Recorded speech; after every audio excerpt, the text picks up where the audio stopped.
भगवान ये जान गए कि कौन जो है गायों को उठा के ले गया है। अखिल विश्व त्रिगनाथ जान गए सब बात प्रभु, और विधिकृत यह सब गाथ तब मन करत विचार कछु। तो कल हम लोग सुने इसको। अब है कि ब्रह्मा जी तो निमित्त मात्र हुए थे इस लीला के पीछे। भगवान जो है जितने भी ब्रज में गोपियां हैं उन सब के मन में जो एक बहुत दिनों से अभिलाषा है कि भगवान हमारे गोद में आते, उनको हम दुग्ध पान कराते। जो गाय हैं उनके भी मन में अभिलाषा है कि हमारे स्तन दुग्ध को वो पीते।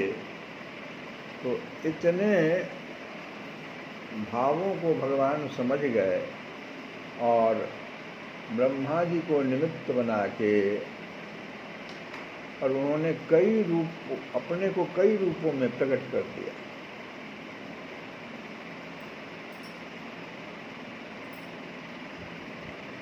गोपियां कह रही है कि कदाचित यशोदा नंदन को मैं भी पुत्र रूप में पाकर हृदय पर धारण कर सकूं और यशोदा जी की भांति ही संलालन करूं, उन्हें अपनी गोद में लेकर रात्रि के समय सुख समाधि में लीन हो जाऊं, मेरा भी नीलमणि पर एक छत्र अधिकार हो जाए।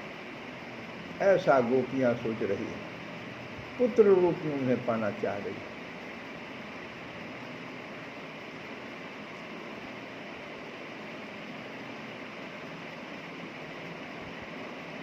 अब मूक पशुओं को देखो, वो गायों की दशा किसे ज्ञात है। श्री कृष्ण चंद्र के दर्शन से जो वात्सल्य उनमें उमड़ता है उसे व्यक्त करने के साधन तो उनके पास है नहीं। नील सुंदर को देखते ही एक विचित्र उल्लासपूर्ण हाम्बा जोर जोर से हम्बा देखते, स्तनों से स्वतः दुग्ध क्षरण एवं अपने गोवस्तुओं का भी तिरस्कार करके अपने बच्चों का भी क्या तिरस्कार कर देती है। उस समय में जैसे उनको देखती है, यशोदा नंदन के समीप दौड़े आकर ग्रीवा प्रसारित कर देने की प्रिया। इतने ही उपाय हैं जिनसे वे अपना वात्सल्य समर्पित कर पाती हैं। कदाचित अपनी जीभ निकालकर किंचन मात्र वे नंद नंदन का उससे स्पर्श कर लेती हैं तो उस समय निश्चय ही उन्हें भी मानो यह भान हो जाता है, ओह ब्रजराज दुलारे के सुकोमलतम श्रीअंगों को कहीं छत लग जाएगा, और वे तुरंत अपनी जीवा समेट लेती हैं। श्री कृष्ण चंद्र के अंगों की घ्राण मात्र लेकर शांत हो जाती। एक अंतर्यामी ही जान पाते हैं कि जैसे वे अपने गोवस्तुओं को लेहन कर चाट पोछ कर उन्हें समुज्ज्वल बना देती हैं, वैसे ही नंद नंदन के धूलित धूसरित अंगों को लेहन करने की वासना भी उनमें उदयवश्य होती है पर पूर्ण नहीं हो पाती। उनकी प्रत्येक जातिगत चेष्टा से स्पष्ट हो जाता है कि यशोदानंदन को अपने पार्श्व देश में अधिक से अधिक समय तक रखने के लिए वे सतत व्याकुल रहती हैं। पर मूक और स्वतंत्र पशु जो वे ठहरी, एक तो मूक हैं और स्वतंत्र भी है, उनके मन की लहर मन में ही विलीन हो जाती है। उनके रक्षक वर्ग गोपगण इसे अनुभव भी करते हैं, वे इनके भाव से स्वयं भावी तक हो उठते हैं, किंतु उनकी शक्ति ही सीमित है। नैसर्गिक नियमों का उल्लंघन संभव जो नहीं, वे बेचारे कितनी देर उन गायों को श्री कृष्णचंद्र के समीप रख सकेंगे। अब आज सबका भाग्य जाग उठा। अनंत ऐश्वर्य निकेतन श्री कृष्ण चंद्र गोप सुंदरियों के, गायों के अतीत अनागत समस्त भावों को इस समय प्रत्यक्ष देख जो रहे हैं। अंतर्यामी रूप से तो सदा ही देखते रहे हैं, पर आज का देखना कुछ और ही है। आज तो इन समस्त भावों का पूरा पूरा मूल्य देने के लिए वे प्रस्तुत हो गए हैं। उनकी कृपा शक्ति ने इन समस्त भावों पर अपनी स्वीकृति की छाप लगा दी है। कृपा परवश हुए स्वयं भगवान ब्रजेंद्र नंदन आज उनके मनोरथ पूर्ण करने जा रहे हैं। क्या, कब, कैसे करना है, इस श्री कृष्ण चंद्र को सोचना नहीं पड़ता। उसके लिए रंचक मात्र भी प्रयास नहीं करना पड़ता। उनका संकल्प तो उदय होने से पूर्व ही मानो मूर्त हुआ रहता है। पर वे बाल्य लीला बिहारी जो ठहरे, रस की लहरें ऐश्वर्य की प्रत्येक उर्मी को संपुटित किए बिना रह नहीं सकती। इसलिए ब्रजेंद्र नंदन अपने स्वरूप में स्थित रहते हुए ही अपनी अनंत सामर्थ्य को भूले से होकर विशुद्ध सख्य की भावना से पुनः विभूत हो जाते हैं। सोचने लग जाते हैं, आह, उन सखाओं के बिना मैं कैसे रह पाऊंगा, क्या उपाय करूं। इन शिशुओं की माताओं का, गोवस्तुओं की जननी उन गायों का आनंद वर्धन होए। इसके साथ ही मानो उन्हें अपनी चिंता भी लग गई। किंतु अब पट परिवर्तन का समय उपस्थित हो चुका है। भुवन भास्कर पश्चिम क्षितिज को छूने जा रहे हैं। इसलिए इस अभिनय को यहीं विराम देकर श्री कृष्णचंद्र आगे के दृश्य का उद्घाटन करते हैं। यह दृश्य सर्वथा अनोखा है। विश्व सृष्टाओं के भी ईश्वर स्वयं भगवान श्री कृष्णचंद्र ही एकमात्र एकाकी इसके अभिनेता जो हैं, उनके अनुरूप ही यह खेल आरंभ भी होता है। बस क्षण भी नहीं लगता, नहीं लब मात्र काल भी पूर्ण न हो पाया हुआ कि एक अभूतपूर्व चमत्कार मूर्त हो गया। अभी अभी जहाँ केवल श्री कृष्णचंद्र थे, वहीं कलिंद कन्या के उसी शुभ्र पुलीन पर वैसे के वैसे संपूर्ण सखा गोवत्स समस्त लीला परिकर प्रकट हो गए। ब्रह्मा के द्वारा अपहृत गोप शिशु गोवत्स आ गए हो, यह बात नहीं, स्वयं श्री कृष्णचंद्र ने ही अपने आप को दो रूपों में प्रकट कर दिया। गोप सुंदरियों के, गौओं के एवं साथ ही पद्मयोनि के भी मनोरथ पूर्ण हो, सबके सब अपना चिर अभिलाषित पाकर आनंद सिंधु में निमग्न हो जाएं। इस उद्देश्य से वे असंख्य गोप शिशु एवं राशि राशि गोवत्सों के रूप में स्वयं ही प्रकट हो गए। भय प्रकट कृपाला दीन दया कौशल्या हितकारी। यहाँ पर यही बात हो गया, प्रकट हो गए भगवान। ततः कृष्णो मुदम कर्तुम तन्मातृणां च कस्य च उभयायतमात्मानं चक्रे विश्वकृदेश्वरः। श्रीमद्भागवत में आया है। महामहेश्वर श्री कृष्णचंद्र के इस आत्म प्रकाश का चमत्कार देखने ही योग्य है। विधाता के द्वारा अपहृत माया मुग्ध गोप शिशुओं की, गोवत्सों की जितनी संख्या थी, ठीक उतनी ही संख्या में ये गोप शिशु गोवत्स भी हैं।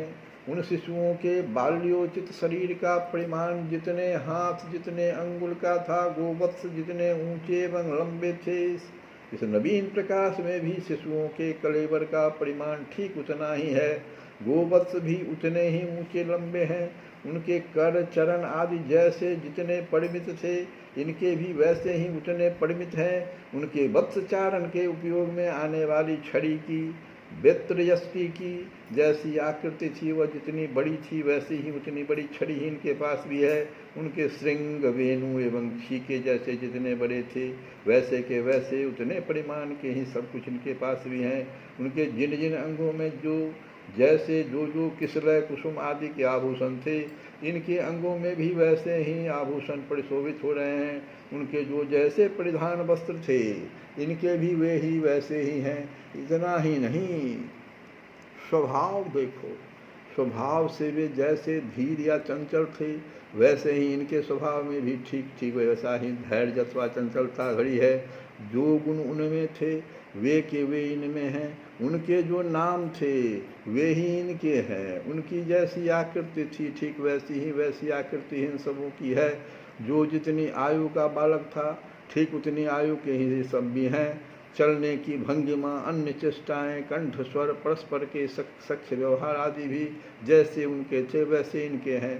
सारांश यह है कि स्वरूप, रंग, आकृति, चिन्ह, स्वभाव, स्वर, वस्त्र, आभूषण, चाल, दोष, गुण, रुचि, अरुचि सभी वैसे के वैसे ही हैं। उनमें किसी भी प्रकार का तनिक भी अंतर नहीं है। मानो सचमुच ही श्री कृष्णचंद्र आज अपने इस आत्म प्रकाश की पाठशाला में सर्वम खल्विदम ब्रह्म, यह सब कुछ निश्चय ही ब्रह्म है।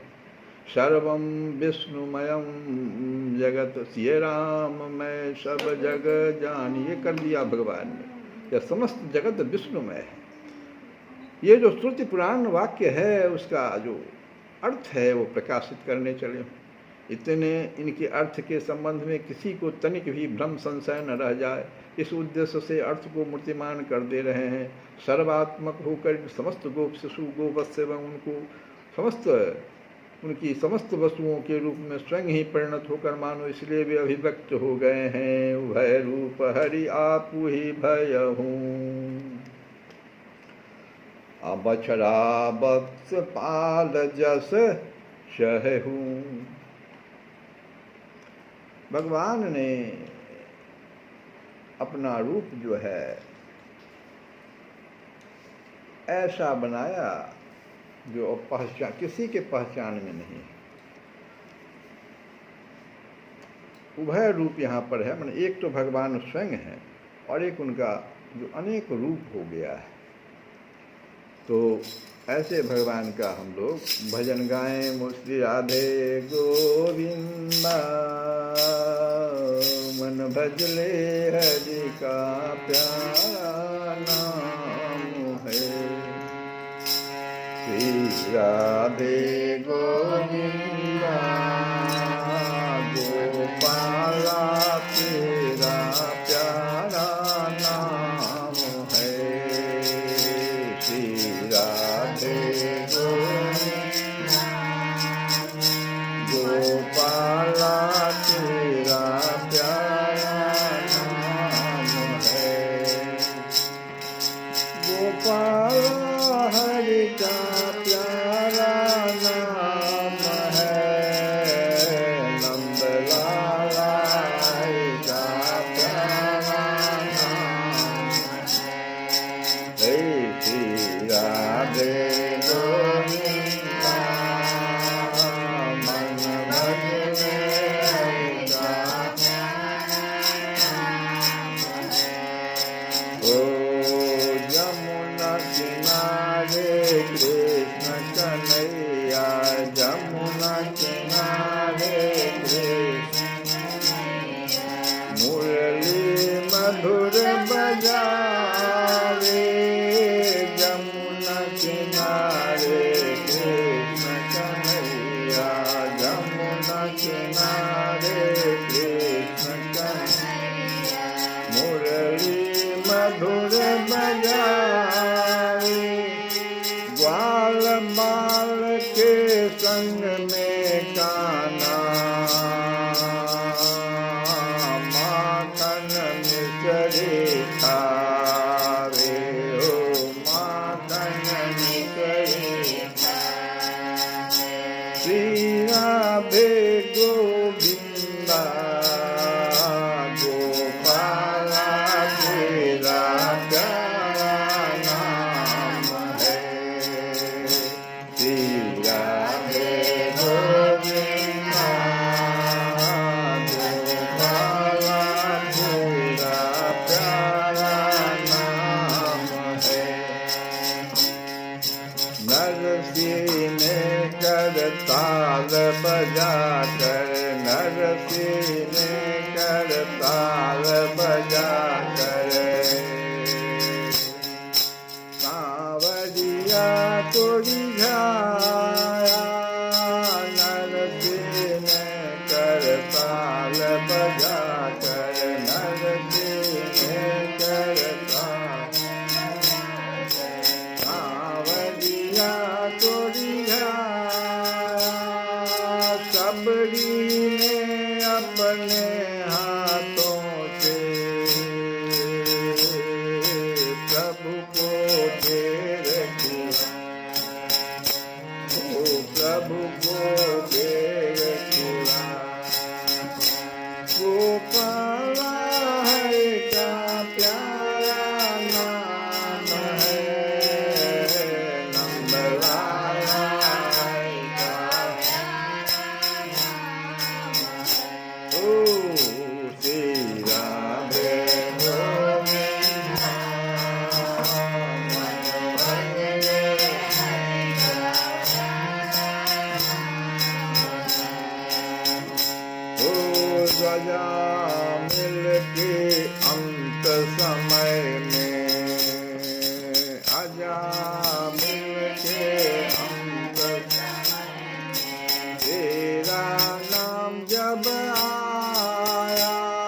अपने धाम पधार, ओ अपने धाम पधार। गोपाल हरि का प्यारा नाम है, नंद लाला हरि का प्यारा नाम है। श्री राधे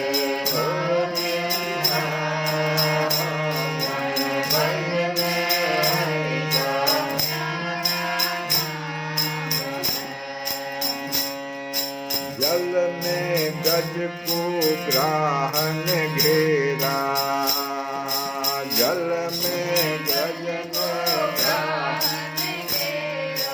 जल में रज को ग्राहन घेरा, जल में चक्र चलाया, जल में गज को ग्राहन घेरा, जल में चक्र चलाया।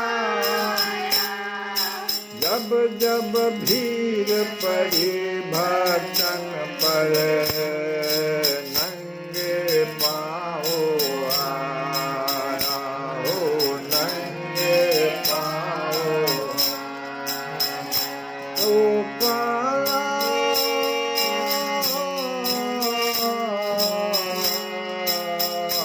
गोपाल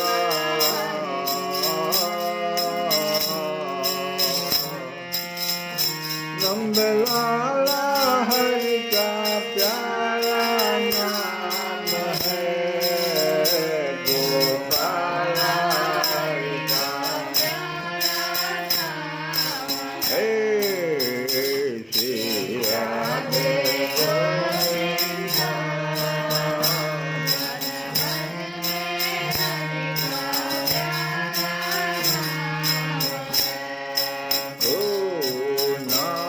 कन्हैया भवसागर से, नाम कन्हैया भवसागर से, सबको पार लगाए। नाम कन्हैया भवसागर से, सबको पार लगाए। नाम से देखो गंगा तर गई,